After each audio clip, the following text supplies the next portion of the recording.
Good. Yeah. I mean, you want to talk a little bit about stages of sleep? I mean, the way we see sleep, or at least the way I see sleep, is I just see my kids and, they knock out and never wake up. And as we get older, it seems to be more and more difficult to not only just go to sleep, but stay asleep. And you're not really sure why it happens. But I think everybody listening to this, all of our clients can relate to the idea that as you get older, it gets harder and harder to get good sleep.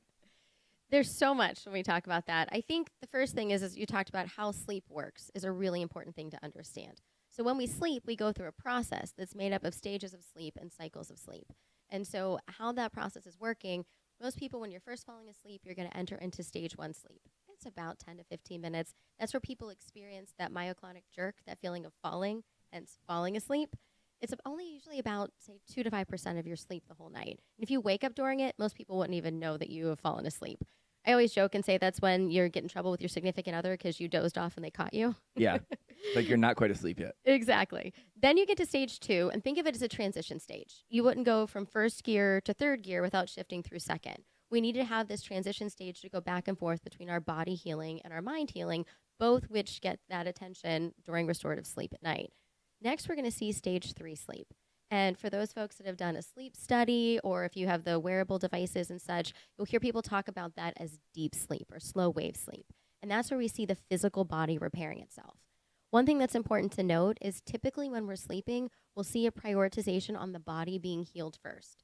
It's survival. If I'm hiking in the woods and I hear rustling in the trees, I want my legs to work so I can run away. If my brain is sharp but I can't protect myself, I'm not going to survive.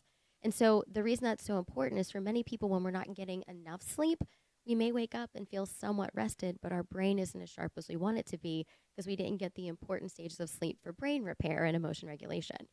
So those first 3 stages usually make up the first cycle of sleep. Cycles of sleep usually last about an hour and a half to 2 hours, and the typical sleeper usually gets about 4 to 5 at night. Now, once we're done with that and we start over, with our next cycle, we don't have to go through stage 1 again because we're already asleep. So now we're going to see the first instance of REM sleep, rapid eye movement sleep, that we hear people talking about. This is where we're going to see the majority of our brain doing that repair and cognitive repair. So your brain's going to take everything throughout the day and say, okay, do I need to remember if I had oatmeal or bagel for breakfast?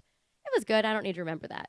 Should I remember what my Strong Valley advisors were telling me? That's important. I should probably remember that later and lock that away. This is also where we're going to see our emotions are going to be the balance and regulation. And this is where the majority of dreaming occurs. Now, I know we were talking before about dreaming, and I do want to touch on that for a second.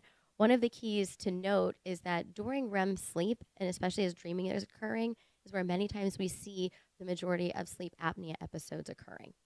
The reason that this is happening is when we're dreaming, our bodies are going to go into a paralysis to protect us.